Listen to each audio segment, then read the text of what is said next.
2017 का जब चुनाव हुआ तो भारतीय जनता पार्टी ने बड़ा प्रचंड बहुमत के साथ सरकार बनी। उस समय आप संगठन में काम कर रहे थे, आपके पास अनेकों दायित्व थे, तो उस जीत में आपका कितना योगदान था?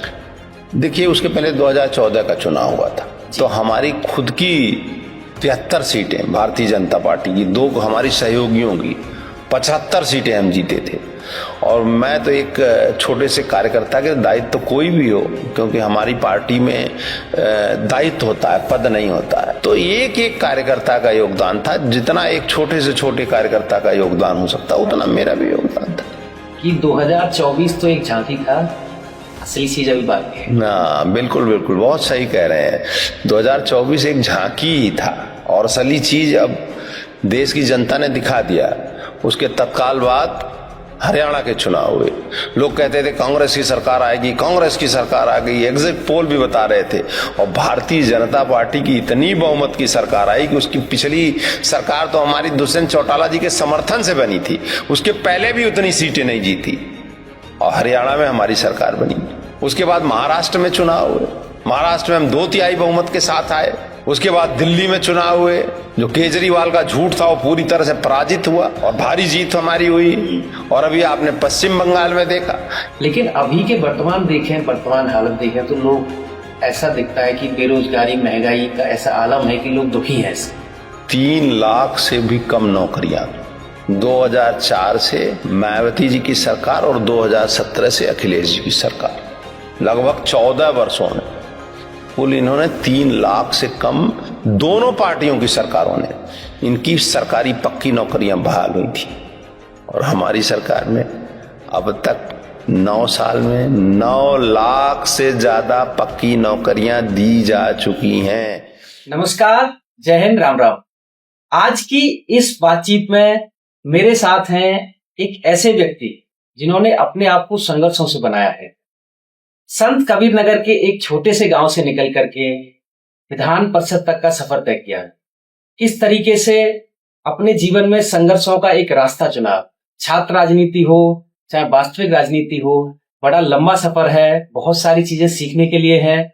और वास्तव में राजनीति में अपने आप को कैसे स्टेब्लिश किया जाता है, राजनीति सेवा है या राजनीति का कोई और रूप है, बहुत सारी बातें आज मैं करने वाला हूं। आज की इस खास बातचीत में मेरे साथ हैं आदरणीय संतोष सिंह जी, जो कि विधान परिषद के सदस्य हैं। और आज की इस खास बातचीत में आपका मैं बहुत बहुत धन्यवाद करता हूं। बहुत बहुत धन्यवाद आपका। नमस्कार, जो आपने मुझे बुलाया और अपनी बात रखने का अवसर दिया। आदरणीय संतोष जी, मैं चूंकि आपके बारे में कई दिन से लगातार रिसर्च कर रहा हूं, तो बहुत सारी चीजें मुझे पता चली। हम आपके बचपन के जीवन से शुरुआत करेंगे। कहाँ से ये शुरुआत हुई, बचपन का दौर कैसा था आपका? बचपन का दौर खुशहाल था, लेकिन बचपन में समस्या भी आई। मैं एक ग्रामीण किसान परिवार में पैदा हुआ। मेरे पिता सरकारी शिक्षक थे इंटर कॉलेज में और प्रतिष्ठित थे पूरे इलाके में, लेकिन मेरी 4 वर्ष की उम्र में मेरी माँ किन्हीं कारणों से नहीं रही। मेरी ज्वाइंट फैमिली थी, मेरे चाचा जी और मेरे पिताजी 2 भाई थे। पूरा परिवार और पिताजी ने मिल करके सबने मुझे पाला और बड़ा किया। अच्छा, चूंकि आपके पिताजी शिक्षक थे, माता पिता का बड़ा रोल रहता है एक बच्चे के पालन पोषण में। आपके पिताजी की ऐसी कौन सी सीख है जिन्हें आप आज भी मानते हैं और उन रास्तों पर चल रही हैं? हमारे पिताजी का हमारा हमेशा मानना था, और वो बातचीत में कहते भी थे कि सब चीज में ईमानदार रहना चाहिए। अपनी बात के बारे में बात का धनी होना चाहिए। जो काम करो वो ईमानदारी से करो और जीवन में शुचिता बनाए रखो। किसी के साथ छल प्रपंच और धोखा मत करो। और मुझे गर्व है कि उनकी सीख पर मैं निरंतर आज भी कायम हूं और आगे भी कायम रहूंगा। तो जब मुझे भरोसा है, क्योंकि हमारे जीवन में बहुत सारी चीजें होती हैं जो हमारे पास होती हैं तो हमें उनकी कदर नहीं होती, लेकिन एक व्यक्ति अपनी माँ का दर्द वही समझ सकता है जिसने बचपन में उनको खोया हो। तो आपको क्या लगता है कि आपने किन चीजों को सहाय बचपन में माँ की जाने से? अब वो एक बहुत मानसिक कहानी है। एक 4 साल का बच्चा जिसकी बचपन में मां न रही हूं, तो आप कल्पना कर सकते हैं, लेकिन संयुक्त परिवार था, वो आगे आया, इसलिए जीवन चलता रहा और मैं अच्छे से पला बढ़ा। मुझे कोई भी अपने बचपन से शिकायत नहीं है, लेकिन माँ का स्थान तो सर्वोच्च होता है। वो टीस तो तब भी बनी रही और अब भी कहीं न कहीं मन में बनी रहती है। अब यहाँ बात करते हैं, आप 12वीं कक्षा अपने क्षेत्र में पढ़ाई करने के बाद आते हैं लखनऊ यूनिवर्सिटी। तो लखनऊ यूनिवर्सिटी का आपका शुरुआती जीवन कैसा रहा?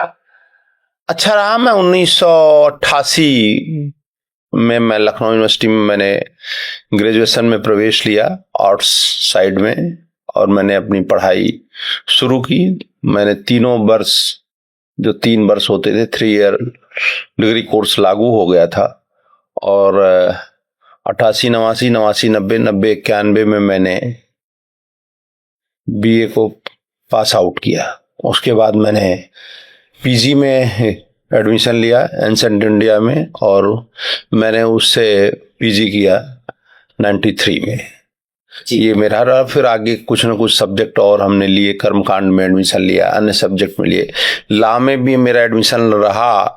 अब वो कतिपय कारणों से मैं परीक्षा नहीं दे सका। परीक्षा मैं देना चाहता था, लेकिन जिस दिन परीक्षा थी उसी दिन सुबह कुछ ऐसा मेरे मन में आया कि मैं परीक्षा नहीं दे सका, और उसी समय मैं करीब 91 से ही छात्र राजनीति में मेरी रुचि हो गई थी, और उसके बाद मैं संघ के संपर्क में, विद्यार्थी परिषद के संपर्क में आया और छात्र राजनीति में आया। अच्छा, यहाँ मैं इतनी सारी चीजें इसलिए पूछ रहा हूँ क्योंकि बहुत सारे लोग हैं जो आपसे प्रेरणा लेते हैं, और आज का युवा, चाहे वो अखिल भारतीय विद्यार्थी परिषद में हो, चाहे किसी अन्य परिषद में हो, वो कहीं ना कहीं राजनीति की चमक धमक को देखकर एक बार आना जरूर चाहता है, लेकिन उनको ये नहीं पता कि कितना संघर्ष होता है अपने आप को स्टैब्लिश करने का। तो अब यहाँ मेरा अगला प्रश्न ये है कि आपने जब छात्र राजनीति में प्रवेश किया तो कैसा दौर था, और जब आप पहली बार गांव से आए थे, अपने आप को स्टैब्लिश करना कितना मुश्किल था? मैं तो मूलतः पढ़ने के लिए ही आया था। पढ़ते पढ़ते छात्र समस्याओं से लेकर के और तमाम अन्य चीजों को लेकर के कब मैं छात्र राजनीति में मेरी रुचि बढ़ी, वो तो मैं स्वयं नहीं बता सकता हूं, लेकिन छोटी छोटी समस्याओं को लोग लेकर के आते थे मेरे पास, आपस में डिस्कस होता था। छात्रों की जो छोटी बड़ी समस्याएं होती थी उनको कर्मचारियों के माध्यम से, जो हमारे उस समय के प्रोफेसर्स थे या जो इंचार्ज हुआ करते थे विभिन्न चीजों के, उनके माध्यम से उनको हल कराने का प्रयास होता रहता था, और उसमें कई बार हम सफल भी होते थे। तो सफल होने के बाद एक जैसे अपने को गर्व या पुरस्कार सा महसूस होता था। तो धीरे धीरे राजनीति में और बढ़े। साथ ही साथ उसी समय विद्यार्थी परिषद का एक पूरा दशक, राम मंदिर 92 में और 91 में बीजेपी की सरकार आई थी, तो पूरा एक नया सूत्रपात हुआ था, और भारत की राजनीति 2 भागों में उस समय बट रही थी, एक राष्ट्रवादी और एक जो कम्युनिस्ट प्रेरित कांग्रेस की राजनीति थी वो थी। और मैं कहीं न कहीं पूरी तरह से जो राष्ट्रवादी राजनीति थी उससे मैं प्रभावित था। इससे मैं संघ के संपर्क में भी आया, संघ की शाखा में भी मैं निरंतर गया, और संघ के साथ साथ अखिल भारतीय विद्यार्थी परिषद के भी संपर्क में आया और काम करना शुरू किया। आपने जब पहली बार छात्र संघ का चुनाव लड़ा तब कैसी परिस्थितियां थी? परिस्थितियां लड़े हम लोग उसके पहले आंदोलन में गए, अन्य भी तमाम घटनाएं हुई, जेल भी जाना पड़ा विभिन्न चीजों में। कभी छोटे छोटे दिनों की डिटेन होती थी, कभी कभी लंबे दिनों तक भी जेल काटना पड़ा, लेकिन हम चुनाव लड़े। पहला चुनाव तो हम नहीं जीत पाए, लेकिन बाद में चुनाव लड़े और छात्रों का अपार समर्थन मिला। यद्यपि जब 90 के दशक का आप लखनऊ यूनिवर्सिटी का इतिहास उठाएंगे तो बहुत खूनी दशक का दौर था, और माफियाओं का उसमें बहुत दखल हुआ करता था। ओम प्रकाश, बबलू, बहुत ढेर सारे नाम हैं, किनका नाम लूं किनका नाम न लूं। बहुत लोगों का हस्तक्षेप होता था। ऐसा माना जाता था कि छात्र संघों में वही लोग बैठते हैं कि जिन पर किसी न किसी माफिया का हाथ होता है और जिनकी अपनी गोलबंदी होती है। लेकिन मैं तो पूर्वांचल के एक छोटे से जिले बस्ती से आया था। तब बस्ती हुआ करता था, तब संत कबीर नगर नहीं था। संत कबीर नगर बाद में 97 में बना और 98 में पूरी तरह से उसको मान्यता माननीय कल्याण सिंह जी के समय में मिली। तो मैं बस्ती जिले का निवासी था। तो तमाम हमारे जिले के, जवार के, उस इलाके के लोग और इधर के भी तमाम लोग हमारे साथ थे और मैं अच्छा चुनाव लड़ा था। लेकिन जो फिर मैं चुनाव लड़ा, जब अखिल भारतीय विद्यार्थी परिषद के बैनर तले अखिल भारतीय विद्यार्थी परिषद ने मुझे लड़ाया और मैं महामंत्री पद पर विजेता रहा, और वो भी विजेता बहुत भारी मतों से रहा, और उस खूनी दौर में भी मैंने किसी की परवाह नहीं की। चूंकि आप जिस समय चुनाव लड़ रहे थे उस समय चाहे मुलायम सिंह जी का दौर हो चाहे मायावती जी का दौर हो, लगभग बीजेपी विपक्ष में थी, एक दो बार आई थी, इतना मैंने पढ़ा है। तो उस समय आपने क्यों नहीं सत्ता का रास्ता चुना, क्यों आप विपक्ष की तरफ गए? सपा ने हमसे कांटेक्ट करने, आज मैं बता रहा हूं आपके, सपा ने कांटेक्ट करने का प्रयास किया, लेकिन कभी भी, मैंने शुरू में ही कहा कि मैं राष्ट्रवादी विचारधारा से प्रेरित था और मेरा पूरा परिवार भी प्रेरित था और मैं उससे मानसिक रूप से जुड़ चुका था। और एक बात और आज आपको बताता हूं कि मैं उसको मानने वाला हूं कि संघ की शाखा में आने का रास्ता है लेकिन जाने का रास्ता नहीं। तो मैं तो विचार से प्रेरित था, तो किसी अन्य के प्रभाव में, सत्ता के लालच में आने का कोई सवाल ही नहीं उठता था। मेरे मन में कभी ये भाव कभी पैदा ही नहीं हुआ कि कभी हमको और जुड़ना है। मैं तो संगठन की राजनीति तब से करता था शुरू से, और आज तक संगठन की ही राजनीति कर रहा हूं। उसके बाद आप फिर विभिन्न पदों पर, पार्टी के चाहे युवा मोर्चा का हो चाहे विभिन्न पदों पर रहे, तो उसका कैसा एक दौर रहा? अब मैं ये सारे प्रश्न इसलिए पूछ रहा हूं क्योंकि आज आप एमएलसी हैं, बड़ा पद है, रुतबा है, सबको दिखता है कि संतोष सिंह जी संतोष सिंह हैं, लेकिन उन्होंने संघर्ष किसी ने नहीं दी। नहीं 98 में मैं, उसके बाद मैंने कहा जनरल सेक्रेटरी के बाद मैं फिर एक चुनाव हारा, मात्र 19 वोट से। मुलायम सिंह जी रक्षा मंत्री थे, वो कुछ कतिपय कारण थे कि मेरी गिरफ्तारी सुबह ही वोटिंग के पहले ही हो गई और वोटिंग के 10 मिनट पहले मुझे छोड़ा गया और वो चुनाव में 19 वोट से लूज कर गया। लेकिन फिर मैं छात्रों के बीच गया और फिर एक बार रिकॉर्ड वोटों से मैं छात्र संघ का अखिल भारतीय विद्यार्थी परिषद के बैनर से चुनाव जीत करके आया। और जीतने के बाद मैंने पूरा विद्यार्थी परिषद में काम किया। 1999 में मुझे आज भी याद है, उस समय हम मुंबई अधिवेशन में 98 में गए थे, लेकिन 99 में जो अखिल भारतीय विद्यार्थी परिषद का अधिवेशन, राष्ट्रीय अधिवेशन यहाँ हुआ था विद्या मंदिर निराला नगर में, उसका मैं संयोजक भी रहा और हमने विद्यार्थी परिषद में काम किया। 2000 में मैं युवा मोर्चे की राष्ट्रीय कार्य समिति का पहली बार भारतीय जनता पार्टी में सदस्य नियुक्त हुआ। आपने चूंकि संगठन, सरकार और संघ तीनों को करीब से देखा है, तो इस सब का एक कैसा अनुभव है, क्या कार्यशैली है? चूंकि आपने बताया संघ से आप प्रभावित हैं, तो सरकार, संगठन और संघ का तीनों का तालमेल कैसे? संघ तो एक वैचारिक संगठन है, सामाजिक संगठन है। जीवन के जो विविध क्षेत्र हैं, राष्ट्र के उन्नति के जो क्षेत्र हैं, जिस क्षेत्र में भी काम, चाहे सेवा भारती का काम हो, विद्यार्थियों में विद्यार्थी परिषद हो, मजदूरों में मजदूर संघ हो, ऐसे विविध संगठन है। उन संगठनों में संघ का कोई न कोई अनुषंगिक संगठन है, वो काम करता है। संघ केवल एक विचार देता है, लेकिन संघ की मूल है जो शाखा में जो जाता है व्यक्ति, वो राष्ट्रवाद से अनुप्राणित होकर ही लौटता है और वो समझ सकता है, वही संघ को समझ सकता है। संघ के बारे में जो तमाम तरह की धारणाएं फैलाई जाती हैं, वो सब पूरी तरह से गलती हैं। अगर संघ को समझना है तो संघ की शाखा में जानना पड़ेगा, संघ को जीना पड़ेगा, फिर आप उसके बारे में कोई धारणा बना सकते हैं। अच्छा आदरणीय संतोष जी, मैं एक प्रश्न यहाँ लेना चाहता हूँ, क्योंकि मैं न्यूज़पेपर देखता हूँ, कई सारे रील्स देखता हूँ, तो विपक्ष के लोग आरोप लगाते हैं। वो कहते हैं, पहला आरोप वो कहते हैं कि संघ ने कभी देश की आजादी में भाग नहीं लिया। उनको मालूम ही नहीं है। संघ की स्थापना तो 1925 में हुई। हमारे परम पूज्य प्रथम सरसंघ चालक केशवराव बलिराम हेडगेवार स्वयं कांग्रेस में रहे, वो जेल भी गए। जेल जाने के बाद उनको लगा कि हिंदू समाज को संगठित करना चाहिए, हिंदू समाज के लिए भी कोई न कोई संगठन होना चाहिए। ऐसी देश में परिस्थितियां पैदा हो रही थी, इसलिए उन्होंने राष्ट्रीय स्वयंसेवक संघ की स्थापना की। लेकिन हमेशा आजादी की लड़ाई में माननीय हेडगेवार जी का भी पूरा रोल रहा। हमारे अटल जी भी 14 दिन के लिए जेल गए। ये तो कुछ दुष्प्रचार है, इसके लिए पूरे इतिहास का अध्ययन करना पड़ेगा, तब समझ में आएगा। संघ के स्वयंसेवकों ने राष्ट्र की आजादी हो, राष्ट्र की आजादी के बाद जब भी संकट आए राष्ट्र पर, उस समय हमेशा भाग लिया। इसी का परिणाम है कि 1962 में भारत चीन युद्ध के बाद स्वयं पंडित जवाहरलाल नेहरू जी, जो उस समय प्रधानमंत्री थे, उन्होंने राष्ट्रीय स्वयंसेवक संघ को, जो लाल किले पर आमंत्रित किया और संघ ने बाकायदा उसमें गणतंत्र दिवस की परेड में भाग लिया। एक दूसरा आरोप लगता है कि संघ देश को बांटने का काम कर रहा है, हिंदू मुस्लिम। संघ ये कहता ही नहीं कि हिंदू और मुस्लिम, संघ की अवधारणा ही नहीं। मैंने पहले कहा ही कि संघ को समझना है तो संघ को जीना पड़ेगा। संघ का मानना है, और वही मेरा भी व्यक्तिगत रूप से मानना है और तमाम राष्ट्रवादियों का यही मानना है, कि जो भी भारत भूमि पर रहता है, भारत भूमि का अर्थ क्या होता है? भारत भूमि कहा गया है विष्णु पुराण में जी, कि हिमालय के दक्षिण में जो समुद्र है और उस समुद्र के उत्तर में जो हिमालय है, वहां तक की पूरी भूभाग जो है वो भारत भूमि कहलाती है।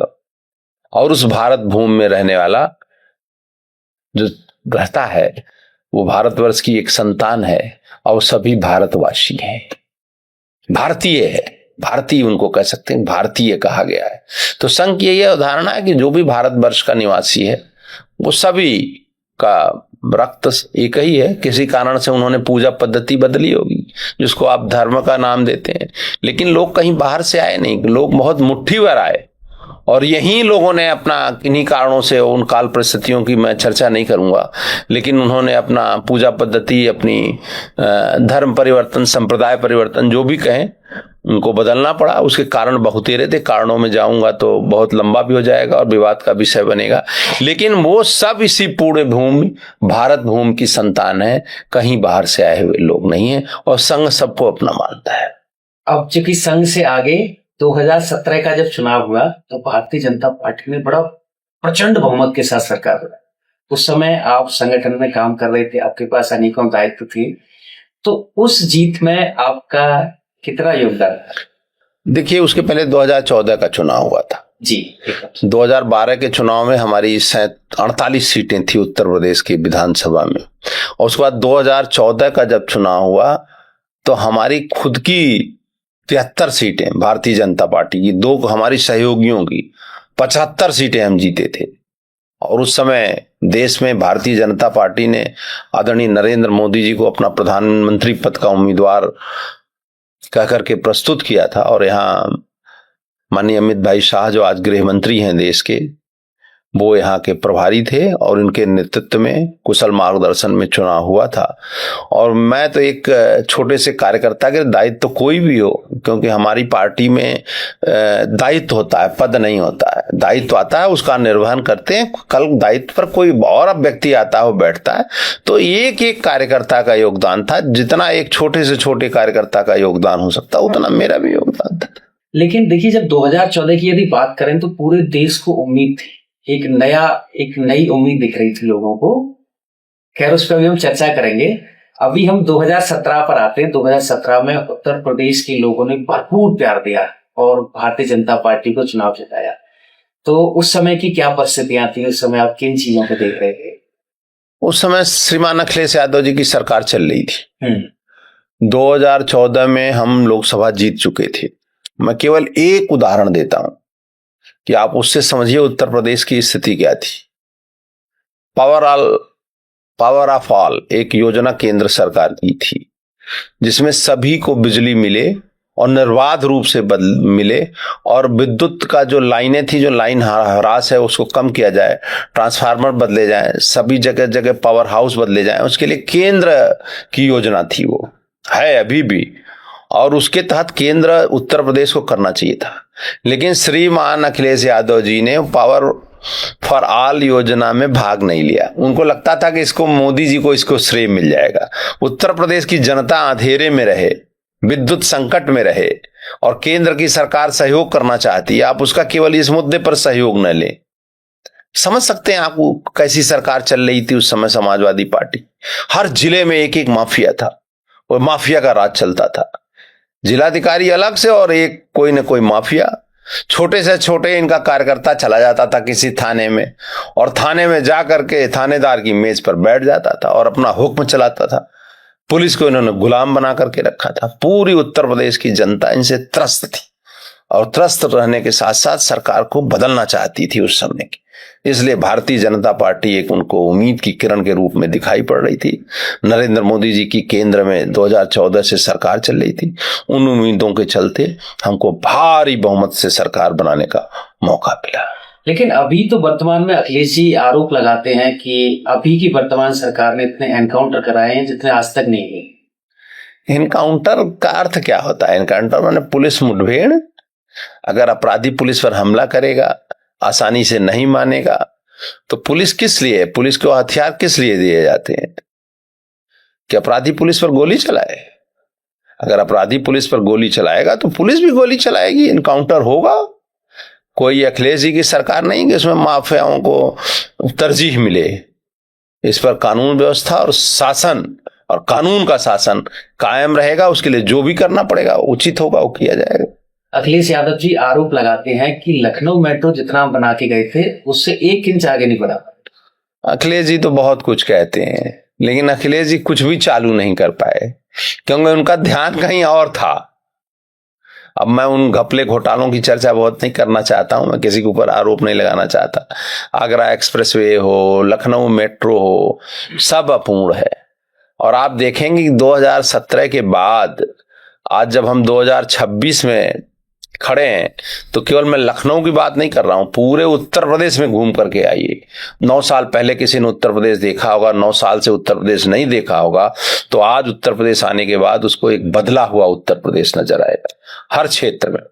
अभी चूंकि आपने आगरा एक्सप्रेसवे की बात करी तो एक आरोप वो ये भी लगाते हैं कि जैसा हमने आगरा एक्सप्रेसवे बनाया था ऐसा एक्सप्रेसवे बीजेपी ने बनाया। अभी उनको गंगा एक्सप्रेसवे जाके देखना चाहिए, मैं तो केवल इतना ही कहूंगा।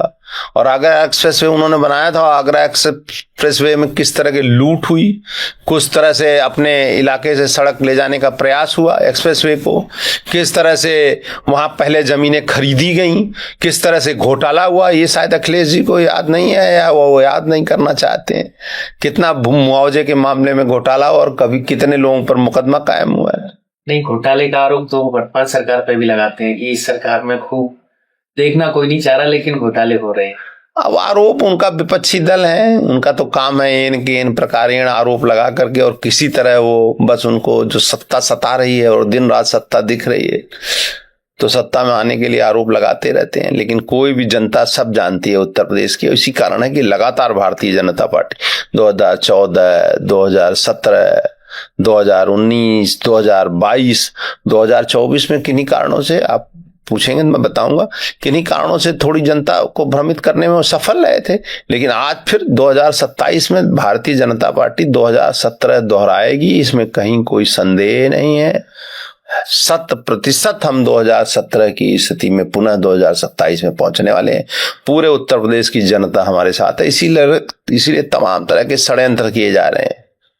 उन षड्यंत्रों का बहुत उल्लेख मैं नहीं करना चाहता।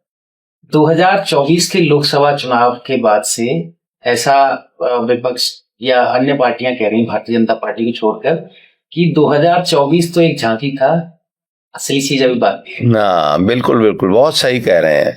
2024 एक झांकी ही था और असली चीज अब देश की जनता ने दिखा दिया। उसके तत्काल बाद हरियाणा के चुनाव हुए। लोग कहते थे कांग्रेस की सरकार आएगी, कांग्रेस की सरकार आ गई, एग्जिट पोल भी बता रहे थे। और भारतीय जनता पार्टी की इतनी बहुमत की सरकार आई कि उसकी पिछली सरकार तो हमारी दुष्यंत चौटाला जी के समर्थन से बनी थी, उसके पहले भी उतनी सीटें नहीं जीती और हरियाणा में हमारी सरकार बनी। उसके बाद महाराष्ट्र में चुनाव हुए, महाराष्ट्र में हम 2/3 बहुमत के साथ आए। उसके बाद दिल्ली में चुनाव हुए, जो केजरीवाल का झूठ था वो पूरी तरह से पराजित हुआ और भारी जीत हमारी हुई। और अभी आपने पश्चिम बंगाल में देखा। यानी 2024 के बाद जनता ने मोदी जी को फिर पूरा प्यार दिया है, भारतीय जनता पार्टी के प्रति विश्वास जताया है। और इन्होंने जो झूठ का ताना बाना बुना था, अखिलेश यादव जी हो, राहुल गांधी जी हो, ये अर्बन नक्सलवादी हैं, इन सब लोगों ने वो सारा ताना बाना पूरी तरह से छिन्न भिन्न हो गया है इनका। और जनता सच जान चुकी है, इसलिए लगातार हमको विजय दिला रही है। नहीं, 2024 का जब चुनाव चल रहा था तो एक वीडियो आपके नेता की वायरल हुई थी कि हम यदि 400 पार कर लेते हैं तो हम संविधान बदल लें। पहली चीज उनको मालूम नहीं है, जो लोग ऐसा कहते हैं, हमारे नेता का क्या क्या नहीं मैंने नहीं देखा है, लेकिन इन लोगों ने प्रचार किया कि संविधान बदल देंगे, संविधान बदल देंगे, ये ऐसा दुष्प्रचार इन्होंने किया। और एक पुस्तक लेकर के चलते थे, और पुस्तक में एक बार पत्रकारों को पुस्तक गलती से बट गई, तो पत्रकारों ने वो पलटा पुस्तक, तो पुस्तक में ऊपर ही केवल कवर था, नीचे तो कुछ था ही नहीं, खाली पेज थे। तो इनका संविधान खाली पेज है। ये भूल जाते हैं कि ये इमरजेंसी किसने लगाई थी इस देश में। कितने पाप किए हैं कांग्रेस ने और उनके सहयोगियों ने। ये अखिलेश यादव जी के, मुलायम सिंह जी, लालू प्रसाद यादव जी, रामविलास पासवान जी, सब लोगों ने उस इमरजेंसी के खिलाफ लड़ाई लड़ी थी। और दुर्भाग्य है कि आज वो राहुल गांधी जी और कांग्रेस के साथ हैं। लेकिन संविधान देश में बदला नहीं जाता है, संविधान में संशोधन होते हैं। जो भी सरकारें कभी रही, वो संशोधन यथा परिस्थिति, काल परिस्थिति के अनुसार जो आवश्यकता होती है वो संशोधन लेकर के आती है। और संविधान बदलने की बात कर रहे हैं आप, संविधान तो नहीं, प्रस्तावना बदलने का काम हुआ इस देश में। और वो भी तब हुआ जब संसद ठप थी। इंदिरा गांधी जी ने इमरजेंसी लगा रखा था, तब उन्होंने 2 पैरा प्रस्तावना के प्रेम्बल के बदलने के काम किए, तो इंदिरा गांधी ने किए। जो धर्मनिरपेक्ष शब्द डाला गया वो प्रस्तावना में बदल करके डाला गया। जो सोशलिस्ट डाला गया, समाजवादी, वो भी प्रस्तावना में बदल करके डाला गया। ये तो प्रस्तावना बदलने के पापी हैं, ये क्या बात करेंगे। और बाकी संविधान में संशोधन होता रहा है, संशोधन होता रहेगा जब जब जरूरत पड़ेगी। देखिए, ये बात तो सही है कि जब इमरजेंसी लगी थी तब देश की हालत बहुत खराब थी, और इस बात को बहुत सारे लीडर खुद भी कहते हैं, चाहे वो किसी की पार्टी के हो, मैं यहाँ उनका नाम नहीं लूंगा। लेकिन उनका एक आरोप ये भी तो है कि जब नोटबंदी करी थी आपने, तब इमरजेंसी जैसे हालत लगा। हम उनका सोच है, नोटबंदी से तो देश को फायदा हुआ। आप हम सब समाज जीवन में रहते हैं, आप सब जानते हैं कि कितने नोट लोगों की बरामद हुई। लोगों ने नाले में और नदी में और इधर उधर सड़क पर तक उसको बिखेरने का काम किया। और आज वो समस्या नहीं है जो उस समय समस्या थी नकली नोट की। तमाम नकली नोट भी बर्बाद हुए। 1 लाख करोड़ से ज्यादा रुपए जो है वापस नहीं आ पाए। प्रयास तो बहुत किया लोगों ने, तो आखिर वो कौन सी मनी थी, वो काला धन था। और नोटबंदी हुई से इनको परेशानी क्या है। भारत तो तेजी से आगे बढ़ चुका है, भारत की इकोनॉमी लगातार सशक्त हो रही है, आम व्यक्ति के जीवन स्तर में सुधार हुआ है। आज हर व्यक्ति के हाथ में पैसा है, और इसीलिए आज खरीद बढ़ी है, वो अपनी मनपसंद चीजें खरीद सकता है। तो इनको तो आरोप लगा नोटबंदी के बाद चुनाव हुए नहीं। नोटबंदी के बाद ही 2017 में उत्तर प्रदेश में चुनाव हुए थे, जिसमें हमने इतना भारी बहुमत प्राप्त किया था। और 2019 में हमने सपा बसपा गठबंधन को पराजित करके भारी बहुमत इसी उत्तर प्रदेश के लोकसभा चुनाव में मिला था हमें। उस समय तो जनता चाह रही थी, जनता का पूरा था, हम भी देखते थे, लोगों के अंदर इतना उत्तेजना थी कि भाई भारतीय जनता पार्टी आनी चाहिए। लेकिन अभी के वर्तमान हालत देखें तो लोग ऐसा दिखता है कि बेरोजगारी, महंगाई का ऐसा आलम है कि लोग दुखी हैं। अब आपको मैं उदाहरण देता हूं, जब आपने बेरोजगारी महंगाई की बात कर दी, मैं आपको बताता हूं 3 लाख से भी कम नौकरियां 2004 से मायावती जी की सरकार और 2017 से अखिलेश जी की सरकार, लगभग 14 वर्षों में कुल इन्होंने 3 लाख से कम, दोनों पार्टियों की सरकारों ने 14 साल में लगभग 2.5 लाख से कुछ ऊपर और 3 लाख से कम इनकी सरकारी पक्की नौकरियां बहाल हुई थी। और इन्होंने आउटसोर्सिंग शुरू किया। उस समय आउटसोर्सिंग की जो बात करते हैं, आउटसोर्सिंग में उन्हीं का शुरू किया हुआ है। और हमारी सरकार में अब तक 9 साल में 9 लाख से ज्यादा पक्की नौकरियां दी जा चुकी हैं। और आउटसोर्सिंग जो इन्होंने शुरू की थी, आउटसोर्सिंग के लिए हमने नया आउटसोर्स निगम हमारी सरकार ने, योगी आदित्यनाथ जी की सरकार ने बना दिया, और उसमें निर्धारित कर दिया कि कम से कम 20,000 रुपए तनख्वाह होगी। तमाम सुविधाएं उसमें प्रदत्त कर दी, छुट्टियां घोषित कर दी। और अब कोई भी आउटसोर्सिंग का भी काम होगा तो आउटसोर्स सेवा निगम जो है उसके माध्यम से होगा। लेकिन 9 लाख पक्की सरकारी नौकरियां बहाल करना, लगभग 45,000 करोड़ रुपए का एमओयू करना, और जिसमें 15 लाख करोड़ रुपए को धरती पर उतार करके निवेश को लाना, जिसमें 60 लाख लोगों को प्रत्यक्ष अप्रत्यक्ष रूप से रोजगार मिला है। ये जो तस्वीर दिखाना चाहते हैं वो जनता जानती है कि ये सही नहीं है तस्वीर। लेकिन अभी जब हम बात करें उत्तर प्रदेश के मुखिया आदरणीय योगी आदित्यनाथ की, तो जब योगी जी मुख्यमंत्री बने थे 2017 में, तो पूरे प्रदेश को, इवन पूरे देश में एक उम्मीद की किरण। मैं खुद अपना बताऊं, मैं इतना मतलब उनको बहुत पसंद करता हूँ योगी जी को। उस समय तो बहुत ज्यादा करता था, अब थोड़ा सा बताऊंगा उसके पीछे कारण क्या है। लेकिन अभी यहाँ आरोप ये लगता है कि योगी जी की जो कार्यशैली 2017 के टेन्योर में थी वो अब बदल गई है। वो पहले जिस तरीके से काम करते थे, वो अब काम एज एन आरोप ये लगते हैं कि पहले वेलफेयर के काम करते थे, अब अपने लोगों के काम ज्यादा करते। ये एकदम झूठा और फर्जी आरोप।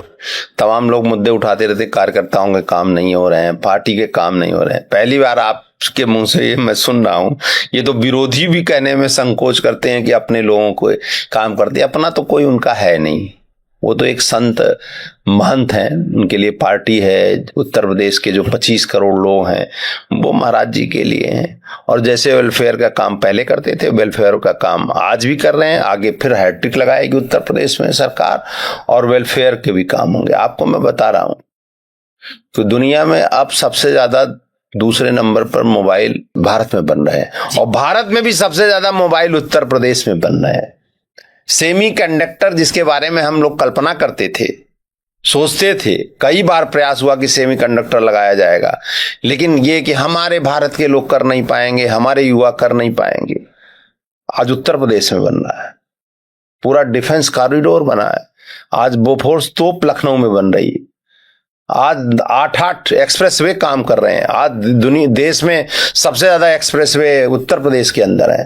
3 अभी नए एक्सप्रेसवे अभी कली क्या नाम से कैबिनेट में पास हुए हैं कि फिर से बनेंगे। 45 लाख करोड़ मैंने पहले कहा कि एमओयू साइन हुए, जिसमें 15 लाख करोड़ जमीन पर उतरे। और आज कानून का शासन है। कोई रात को 9 बजे, 10 बजे, 11 बजे भी चल सकता है, और कोई भी जो बदमाशी करेगा उसको छोड़ा नहीं जाएगा, छेड़ा तो नहीं जाएगा किसी को भी, जो भी अच्छा आदमी है। लेकिन जो भी बदमाशी करेगा, कानून का राज अगर स्थापित करने का काम किया है तो पूज्य योगी आदित्यनाथ जी की, महाराज की सरकार ने किया है। ये बात तो बिल्कुल सच है और बिल्कुल सही है। हम भी देखते हैं आज के समय में रात के 1 बजे भी अगर कोई निकल जाए, कोई महिला भी निकल जाए, तो किसी की इतनी हिम्मत नहीं है कि कोई छू ले। और उस समय जब गांव के रास्तों से निकलते थे तो रात को 8 बजे डकैती पड़ जाती थी। वो सारा दौर किसी छुपा नहीं, और मैं ओपन कैमरे में कह रहा हूँ, ये हमारे क्षेत्र में भी हमने देखा है, इसमें कोई संकोच नहीं है। लेकिन एक आरोप आदरणीय योगी आदित्यनाथ जी के ऊपर लगता है, वो मेरा कोई इस पे स्टेटमेंट नहीं है, मैंने एक वीडियो देखी थी, उसमें वो कहते हैं कि आदरणीय योगी आदित्यनाथ जी आज उस टेन्योर की नहीं, 2017 से लेकर के जो 22 तक का था, 22 के बाद का जो आरोप लगता है वो ये है कि आदरणीय योगी आदित्यनाथ जी अपने सजातीय लोगों को हर जगह स्टैब्लिश कर रहे हैं। एकदम गलत है, बिल्कुल गलत है, निरा झूठ है। इसके लिए पूरा डाटा निकालना चाहिए और उसका अध्ययन करना चाहिए, क्योंकि सभी पंथ, मजहब, जाति, संप्रदाय, जिसको भी कहते हैं, सबको भी जो करने योग्य है उसको स्थान मिल रहा है। और सिंह लगा लेने से ही सब वैसे मैं कि जात में विश्वास नहीं करता, मैं भी संयोग से क्षत्रिय ही हूं, लेकिन बहुत से लोग सिंह लगाते हैं।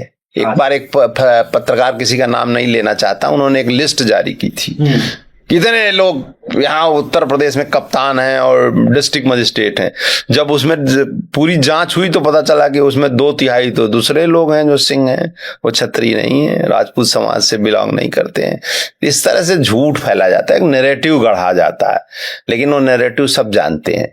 और योगी आदित्यनाथ जी की कोई जाति नहीं, जो आपने सजाती कहा, मैं उसको थोड़ा सा, जब आप वैदिक धर्म कहें, हिंदू धर्म कहें, जो भी कहें, सनातन कहें, मैंने अभी कहा कि जो इस पूज्य भारत भूमि में रहने वाले हैं, उसके जो भारतीय हैं, वो भारतीय परंपरा में है कि जब संत हो जाता है आदमी तो उसकी कोई जाति नहीं होती, एक तरह से उसका वो पुनर्जन्म होता है और अपना श्राद्ध करके संत बनता है। तो पूज्य योगी आदित्यनाथ जी की पहली बात, कोई जाति है इसका मैं पूरी तरह से खंडन करता हूं। एक तरह से संत परंपरा का, वैदिक परंपरा का, अपमान शब्द का तो मैं प्रयोग नहीं करूंगा, लेकिन ये कहना ही जो लोग कहते हैं वो कहीं ये ठीक नहीं करते हैं, हिंदू रीति रिवाजों पर, हिंदू परंपरा पर उंगली उठाने का काम करते हैं। अभी आदरणीय योगी आदित्यनाथ जी, मतलब चाहे कुछ भी कहो, कोई कितना भी बुराई कर ले, लेकिन लोग उन्हें पसंद करते हैं। आजकल का युवा उन्हें पसंद करता है। और एक ऐसा दौर है कि गांव में चले जाओ तो लोग बहस करने लग जाते हैं, बोले नहीं नहीं योगी जी अच्छे आदमी, अच्छा काम कर रहे हैं। लेकिन पिछले 1-2 साल से जब से पेपर लीक हुए हैं, बहुत सारी घटनाएं हुई हैं, तो कहीं ना कहीं लोगों के मन में एक संदेश आया है कि योगी आदित्यनाथ जी जो एक फायर ब्रांड नेता हैं, जो किसी के सामने झुकते नहीं, उनकी शासनकाल में अगर उत्तर प्रदेश में पेपर लीक हो जा रहा है तो इसका क्या? ये भारतीय जनता पार्टी की सरकार है और भारतीय जनता पार्टी एक सामूहिक रूप से चलने वाली पार्टी है। सामूहिक कार्यकर्ताओं के नेतृत्व में हमारे पूरे मंत्रिमंडल का उत्तरदायित्व होता है। योगी आदित्यनाथ जी उसको लीड कर रहे हैं मुख्यमंत्री के रूप। पेपर लीक का मुद्दा आपने बहुत अच्छा पूछा। इसी उत्तर प्रदेश में पेपर लीक होते थे और दोबारा परीक्षाएं नहीं कराई जाती थी, किसी की गिरफ्तारी नहीं होती थी और सजा भी बहुत मामूली थी और मैं नहीं जानता कि किसी को सजा मिली। योगी आदित्यनाथ जी ने अगर कोई गड़बड़ी का अंदेशा हुआ, उस परीक्षा को तत्काल रद्द करने का काम किया, पुनः परीक्षा की कराई और एकदम नकल विहीन परीक्षा कराई। जो सपा को लोग बात करते हैं, उन्होंने तो जब कल्याण सिंह जी की सरकार में राजनाथ सिंह जी शिक्षा मंत्री थे और नकल अध्यादेश लेकर के आए थे, तो उन्होंने पूरा चुनाव लड़ा था कि हम नकल पर कराएंगे, और नकल तो उनके कार्यकाल में आज भी बच्चे कहते हैं कि आप कल्याण सिंह जी के जमाने में पास हो कि आप माननीय स्वर्गीय मुलायम सिंह जी के जमाने में पास हो। वो लोग बात कर रहे हैं जिनका पेशा ही था। सैफई खानदान ने किस तरह से अपने लोगों को नौकरियां पीसीएस में बांटी, उत्तर प्रदेश लोकसेवा आयोग में किस तरह की धांधली की गई, वो कौन नहीं जानता। हमारी सरकार ने कानून को कड़ा करने का काम किया। आजीवन कारावास भी होगा और एक भी भर्ती, मैंने कहा 9 लाख भर्तियां हुई हैं उत्तर प्रदेश में, एक व्यक्ति आप ले आकर के खड़ा नहीं कर सकते 9 लाख में से जो ये कह दे कि हमारे पैसे के आधार पर या जात के आधार पर हमारी नौकरी पक्की हुई है। सबकी प्रतिभा के आधार पर नौकरी हुई है।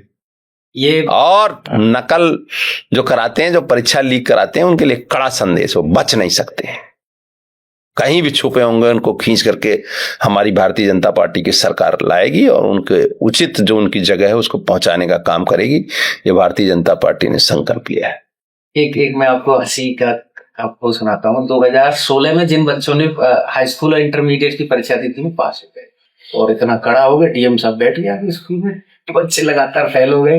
तो ये बात तो बिल्कुल सही है और बहुत प्रैक्टिकल बात है कि जब बीजेपी की सरकार यदि होती है, चाहे वो कल्याण सिंह जी की सरकार हो, चाहे आदरणीय योगी आदित्यनाथ जी की सरकार हो, नकल तो नहीं करने देते। तो उससे बहुत सारा फायदा भी है। पढ़ने वाले बच्चे आगे निकलते हैं और जो नकल के जरिए आगे बढ़ते थे वो रुक जाते हैं। अब इसके बाद हम बात करेंगे कि इस सरकार में, वर्तमान में सरकार चल रही, कितना इन्वेस्टमेंट उत्तर प्रदेश के अंदर लेके आए? 45 लाख करोड़ तो मैंने पहले ही बताया। 45 लाख करोड़ के तो एमओयू हुई है, जिसमें से 15 लाख करोड़ रुपए जमीन पर उतरे। आप जगह जगह कितने काम हो रहे हैं, कितनी फैक्ट्रियां लग रही हैं। मैंने सेमीकंडक्टर की अभी आपसे बात की, मैंने बोफोर्स की बात की, तमाम अन्य प्राइवेट कंपनियां विभिन्न डिफेंस सेक्टर में लगा रही हैं। हमने आपसे मोबाइल की बात की। आप जाएंगे तो हर क्षेत्र में निवेश हुआ है और निवेश केवल निवेश ही नहीं होता, निवेश से रोजगार भी बढ़ते हैं। रोजगार कुछ प्रत्यक्ष रूप से होते हैं, कुछ अप्रत्यक्ष रूप से होते हैं और लगातार अभी मोदी जी, अरे योगी जी बाहर गए थे, अभी भी उनको निवेश के प्रस्ताव मिले हैं। मुझे लगता है निवेश के प्रस्ताव 50 लाख करोड़ से ऊपर जाने वाले हैं। आपकी योगी जी से बातचीत होती है?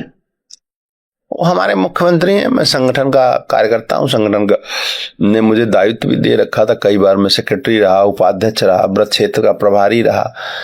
तो स्वाभाविक रूप से हमारी संगठनात्मक मुद्दों पर, पार्टी के कामों पर कभी मिलना होता है, तो जो उनका मार्गदर्शन होता है वो मिलता रहता है। एक मेरे मित्र हैं, उन्होंने मुझसे कहा एक प्रश्न पूछना कि यदि आप आदरणीय योगी जी के सलाहकार हो और आपको उनको पेपर लीक पे सलाह देनी हो, तो आप क्या सलाह देंगे? मैं उनको भला सलाह क्यों दूंगा? मैं सलाहकार क्यों हूँगा? मैं तो संगठन का कार्य करता हूँ, संगठन काम। लेकिन योगी आदित्यनाथ जी को सलाह देने की जरूरत नहीं है, भारतीय जनता पार्टी को सलाह देने की जरूरत नहीं है। भारतीय जनता पार्टी एक विचार की पार्टी है और इच्छा शक्ति से, कट्टर ईमानदार वाली पार्टी नहीं है वो अरविंद केजरीवाल। हमारी दृढ़ इच्छा शक्ति है कि नकल विहीन परीक्षा, चाहे वो बोर्ड की परीक्षा हो, चाहे उच्च शिक्षा की परीक्षा हो या नौकरियां देने की परीक्षा हो, वो निश्चित रूप से, निर्बाध रूप से उसमें किसी तरह का पेपर लीक नहीं होना चाहिए, और जो भी उस पर उपाय होने चाहिए सरकार ने उठाए हैं। और उत्तर प्रदेश ने सबसे पहले आजीवन कारावास तक के दंड की व्यवस्था की है, तो कर रहे हैं महाराज जी। सीजेपी को लेकर के आपकी क्या राय है? कौन सी जेपी? कॉकरोच जनता पार्टी। ये क्या होता है कॉकरोच? ये एक पार्टी बनी। नहीं, कॉकरोच क्या होता है? कॉकरोच तो बेसिकली कीड़ा होता है जो, तो मैं उसके बारे में क्या ही टिप्पणी करूं अभी। लेकिन वर्तमान में जंतर मंतर पे सोनम वांगचुक जी बैठे थे और एक पार्लियामेंट मार्च निकाला गया जिसमें बहुत सारे विद्यार्थी थे और उन पर लाठीचार्ज हुई। कुछ विद्यार्थी रहे होंगे, क्योंकि उन लोगों ने एक अफवाह फैला करके, जब से नेपाल में और बांग्लादेश में सब जगह हुआ है, तो एक अफवाह चल रही है देश में कि सरकार बदलने के लिए वो जेनजी आएगा और सरकार बदल देगा। यद्यपि तब से कई प्रदेशों में चुनाव जीत हो चुके और भारतीय जनता पार्टी प्रचंड बहुमत से आ गई। मैंने अभी एक किसी संदर्भ में अर्बन नक्सलवाद का उल्लेख किया जी। इन सब के पीछे अर्बन नक्सलवादी। आज कम्युनिज्म तो पूरी तरह से फेल हो चुका है, कहीं भी उनकी सरकार नहीं, कहीं भी जनता उनको चुन नहीं रही। आज उनके पास कार्यकर्ताओं के लाले पड़े हैं। लेकिन जो अर्बन नक्सलवाद के रूप में वो कहीं न कहीं अपना करामात दिखा रहा है, तो झूठा प्रचार करके कि मोदी जी की सरकार को उखाड़ देंगे, ये करेंगे, वो करेंगे।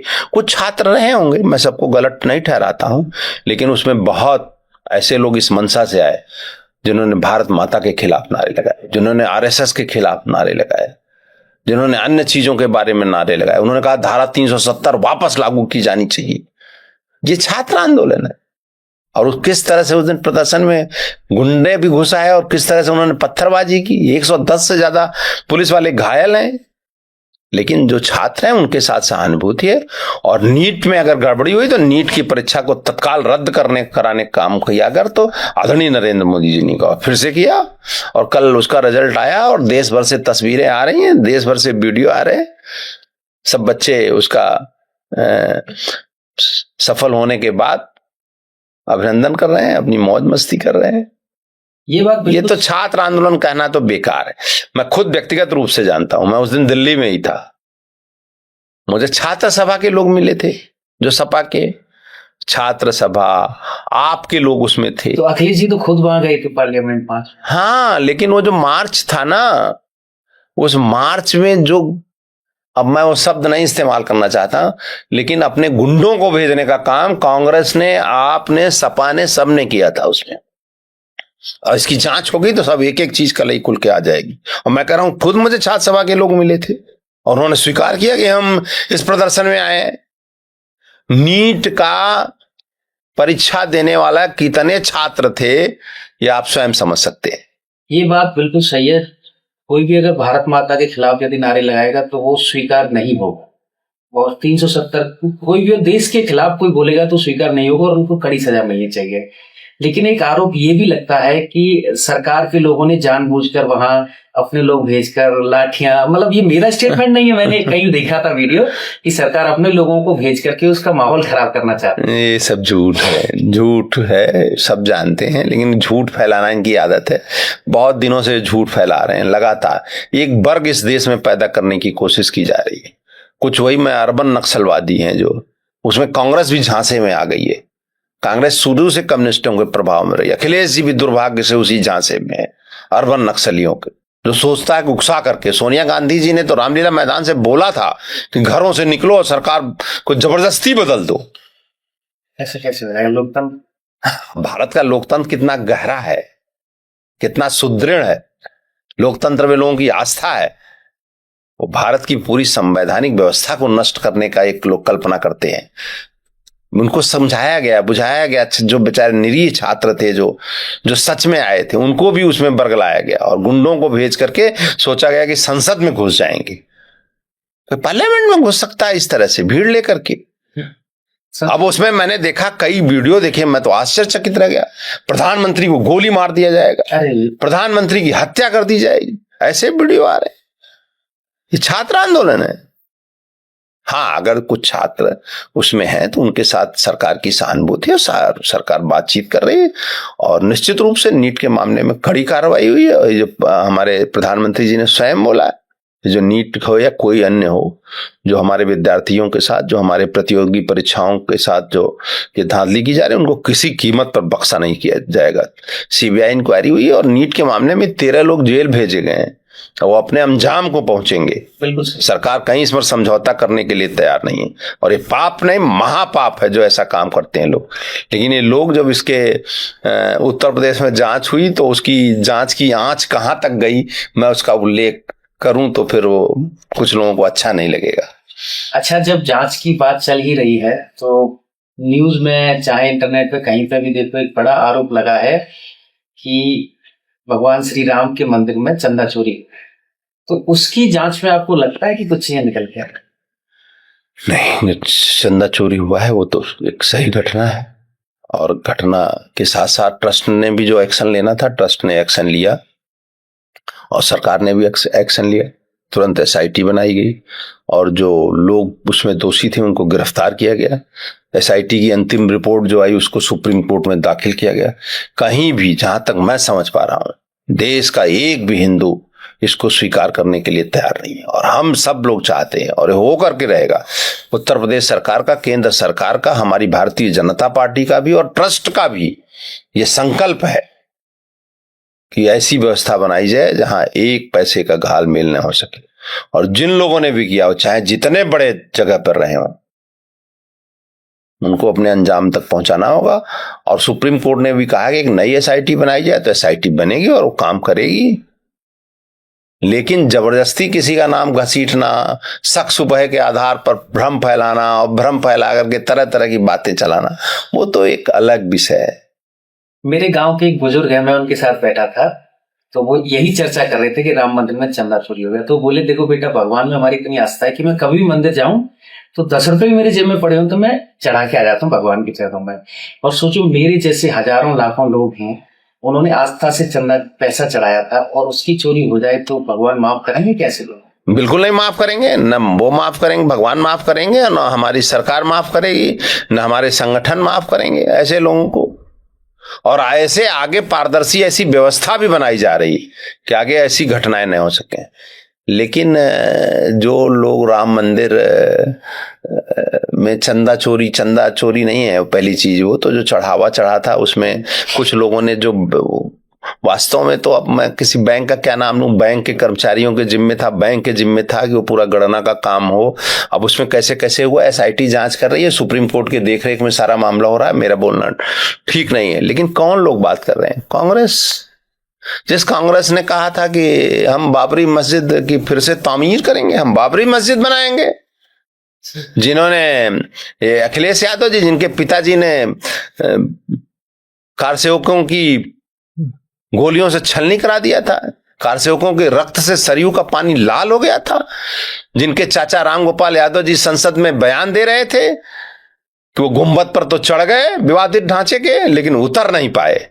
जो गर्व महसूस करते थे, वो कहते थे कि हमको मुल्ला और मौलाना कहा जाए तो हम उस पर गर्व महसूस करते हैं, जो अंतिम दिन तक राम मंदिर का विरोध करते रहे। यहां तक कि जब फैसला और आने की नजदीक आया तो इसी कांग्रेस ने और सपा ने, इन्होंने तमाम वकील खड़ा किए कि राम मंदिर को रोका जा सके। और अभी कई बयान आए कि पूरे सांचे को बदलना होगा। इनकी तो मंशा है कि पूरे राम मंदिर को हटा दिया जाए। ये मंशा कभी इस जन्म की क्या, अगले जन्म और कई हजार सालों में जब तक भारत है तब तक राम मंदिर रहेगा। 500 वर्षों बाद बना है और भव्य राम मंदिर बना है। और आज अयोध्या अगर सांस्कृतिक राजधानी के रूप में पूरी दुनिया में विख्यात है, तो यही विश्व हिंदू परिषद, यही राष्ट्रीय स्वयंसेवक संघ के लोगों ने आंदोलन किया है और उसको आगे बढ़ाया है। एक आरोप और लगता है कि जब कार सेवकों पे गोली चल रही थी तो उसका आदेश दिया था आदरणीय नृपेंद्र मिश्रा जी ने, और आज उन्हीं को उस ट्रस्ट का मालिक है। कभी भी जब पॉलिटिकल नेतृत्व होता है तो पॉलिटिकल नेतृत्व को जिम्मेदारी लेनी होती है। और ये फालतू बात है, मुलायम सिंह जी ने खुद कितनी बार कहा, एक बार नहीं पार्लियामेंट तक में कहा उन्होंने कि मैंने गोली चलाने का आदेश दिया, और चाहे जितने लोग मर जाते मुझे कोई पछतावा नहीं होता, लेकिन मुस्लिमों को मस्जिद को बनाने के लिए मैं कुछ भी कर सकता था।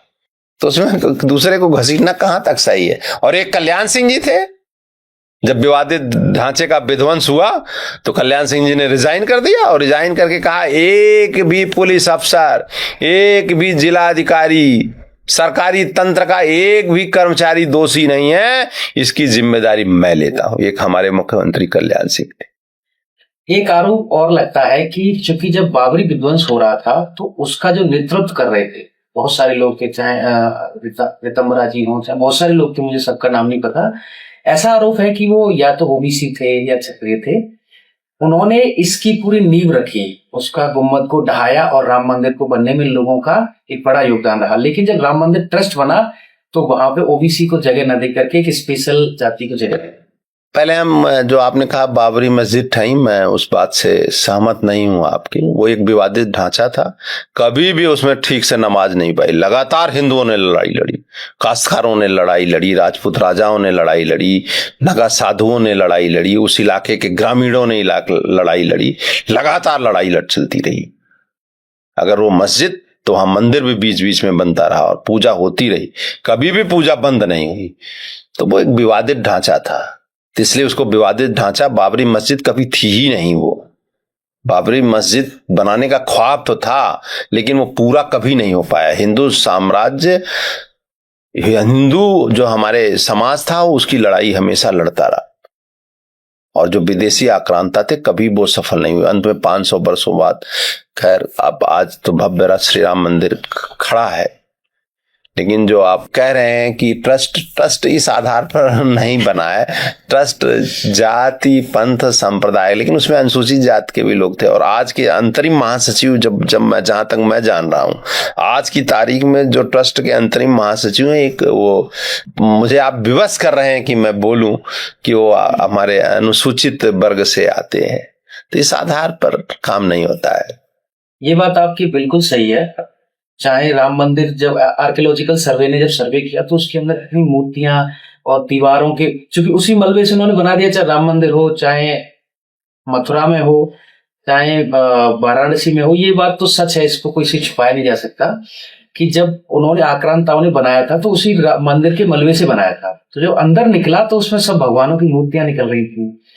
तो मुझे लगता है ये बहुत गर्व का काम हुआ और कैमरे के सामने बोलने में मुझे कोई संकोच नहीं है। और इस सब को लेकर के हम सब हिंदुओं को बहुत गर्व है। एक आरोप और लगता है शिवसेना, बस पर थोड़ा सा मैं बताऊंगा। शिवसेना के आदरणीय प्रदेश अध्यक्ष हैं, एक दिन मैं उनसे बात कर रहा था तो उन्होंने कहा मुझसे कि देखो, जब मतलब ये ढांचा ढहाया जा रहा था तो शिव सैनिकों ने बहुत बड़ी भूमिका निभाई थी और उसका लाभ लेगी बीजेपी।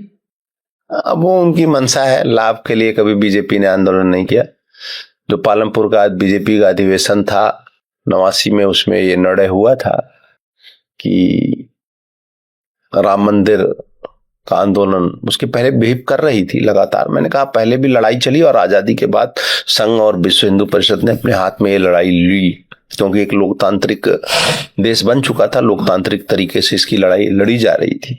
तो उनका मानना है। और शिवसेना के बारे में मैं क्या टिप्पणी करूं। आज जिस शिवसेना में, पता नहीं किस शिवसेना में है, वो एकनाथ शिंदे जी वाले में है कि उद्धव ठाकरे जी वाले में, लेकिन आज तो हिंदुओं के विरोध में जो बाला साहब ठाकरे की आत्मा भी कष्ट पा रही है। जो तथाकथित शिवसेना यू उद्धव ठाकरे है, वो किस तरह की हरकतें कर रही है और कांग्रेस के साथ गठबंधन करने के लिए, मुस्लिमों का वोट पाने के लिए किस तरह की बयानबाजी और किस तरह के उसने सरकार जब चलाई तो कैसा उन्होंने व्यवहार किया, और सबके सामने है। इसलिए शिवसेना है कि सौ सेना है, मैं उस पर क्या ही टिप्पणी करूं। अब यहाँ बात करेंगे 2027 के चुनाव को लेकर। अखिलेश जी की पूरी तैयारी है, पीडीए हमारे साथ है और इस पर सरकार बदल है। हाँ, पीडीए उनके साथ है भाई। पीडीए का उनका लिए अर्थ क्या है? पीडीए का अर्थ है परिवार डेवलपमेंट अथॉरिटी। कोई ब्लॉक प्रमुख, कोई जिला पंचायत, कोई विधायक, कोई एमएलसी, कोई राज्यसभा, कोई लोकसभा, यही उनका पीडीए। पूरा परिवार एडजस्ट, चचा भतीजा भांजे ससुर, सारे के सारे एडजस्ट हो जाएं, यही उनका पीडीए। तो उनका पीडीए अपना मजबूत बनाए रहे। लेकिन भारतीय जनता पार्टी अपने नीतियों, कार्यक्रमों, योजनाओं और जो सरकार ने काम किए हैं जन सरोकार के, और आज केवल किसी भी सरकार का अर्थ कैसे होता है, मैं केवल कहूंगा किसी भी सरकार का लिटमस टेस्ट है कि जो आम नागरिक है उसके जीवन स्तर में या उसके जीवन जीने में वो कुछ सुकून या और अच्छा महसूस कर पा रहा है कि नहीं कर पा रहा है। तो उसको जो बदलने में हमारी भारतीय जनता पार्टी की सरकार 9 साल हो गए, 10 साल हो जाएंगे, अगर कामयाब रही है और निश्चित रूप से कामयाब रही है तो हम अपने संगठन के हिसाब से, मैंने कहा संगठन आधारित हमारी पार्टी है, हमारी कोई व्यक्ति आधारित पार्टी नहीं है, किसी के पिताजी की पार्टी नहीं है कि पहले अध्यक्ष पिताजी होंगे, पिताजी के बाद अखिलेश जी होंगे, अखिलेश जी का भी बेटा बेटी अगर धक्का मार के उनको बाहर न कर दे तो तब तक अध्यक्ष रहेंगे जब तक उनका जीवन रहेगा, बाद में उनका बेटा होगा। कोई कल्पना कर सकता है क्या समाजवादी पार्टी में कौन अध्यक्ष होगा? तो हमारी तो कार्यकर्ता आधारित पार्टी है, तो अपने नीतियों, कार्यक्रमों और सरकार की जो विभिन्न योजनाओं जो सरकार है उसके आधार पर हम चुनाव लड़ेंगे। और मैंने पहले ही कहा कि 2027 में भारतीय जनता पार्टी, मैं जमीन से जुड़ा हुआ आदमी, इसलिए मैं अपनी पूरी जिम्मेदारी के साथ बता रहा हूं कि प्रचंड बहुमत की 2017 दोहराने जा रहे।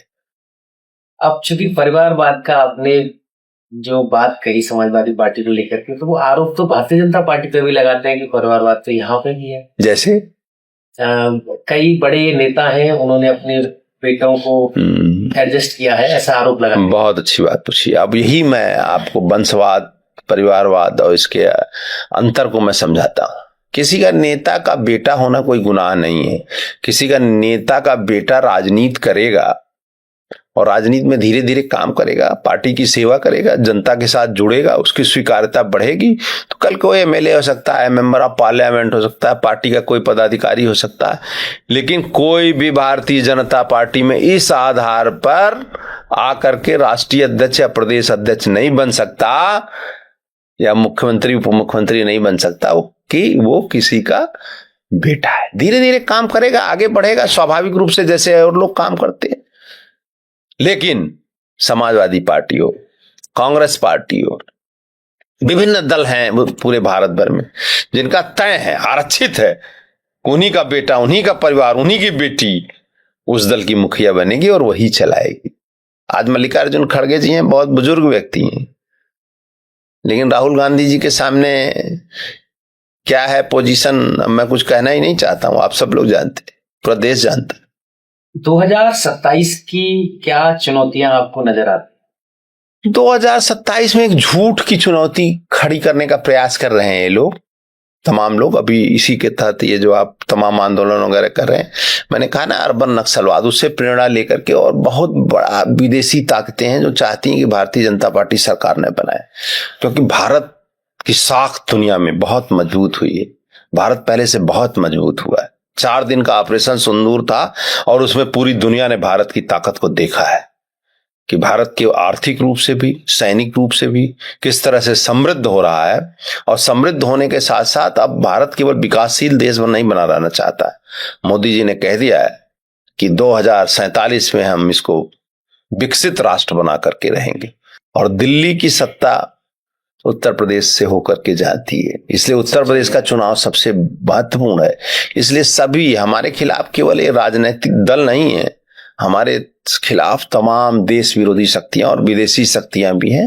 लेकिन हम सभी झूठ का पर्दाफाश कर रहे हैं। जनता जान चुकी है और जनता ने मन बनाया है। बाकी काम हमारे कार्यकर्ता और हम लोग करेंगे, सब लोग मिलकर के, और इनका पर्दाफाश करते हुए एक बार, तीसरी बार हैट्रिक लगाएगी, भारतीय जनता पार्टी की सरकार बनेगी। कोई भी किसी प्रकार का संदेह मेरे मन में नहीं है और जनता के मन में भी कोई संदेह नहीं।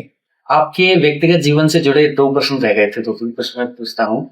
आपने तमाम दायित्वों पे काम किया और अपने जो भी आपके दायित्व बखूबी निभाए। एक वो समय आया जिस समय आपको एमएलसी बनाया गया, तो जब आपको एमएलसी बनाया गया तब आपको कैसा लगा? कि अच्छा लगा। राजनीति कर रहे हैं तो स्वाभाविक रूप से, अगर मैं उत्तर दूं कि कुछ महसूस ही नहीं हुआ तो गलत होता है। हर जो राजनीति कर रहा है व्यक्ति वो सोचता है कि सदन में जाए, पार्टी को लगा कि इस कार्यकर्ता को विधान परिषद में भेजना चाहिए, सदन में भेजना चाहिए, तो पार्टी ने निर्णय लिया, आज मैं सदन में काम कर रहा हूं। पार्टी जहां रखती है, जो पार्टी जो काम लेती है वो काम किया जाता है। हम लोग एक दूसरे प्रकार के लोग हैं। हम लोग काम करने में विश्वास रखते हैं, कुछ बनने में विश्वास नहीं रखते। काम करते करते पार्टी निर्णय लेती है, संगठन निर्णय लेता है, कोई दायित्व देता है तो उसको स्वीकार करके उसको सहज रूप से और उस पर काम किया जाता है। लेकिन हमको बनना ही है, ये हमारा मूल लक्ष्य नहीं है। मूल लक्ष्य है कि हमको करना है, संगठन का काम करना है, राष्ट्रवाद का काम करना है, कैसे भारत मजबूत हो। आज मैं भारतीय जनता पार्टी के बारे में एक ही बात, लोग कहते हैं भारतीय जनता पार्टी में हम लोग काम करने आते हैं तो भारतीय जनता पार्टी का मूल मंत्र क्या है कि हम भाजपा में काम क्यों कर रहे हैं, तो हमारा एकमात्र एकमेव उद्देश्य है भारत माता की जय।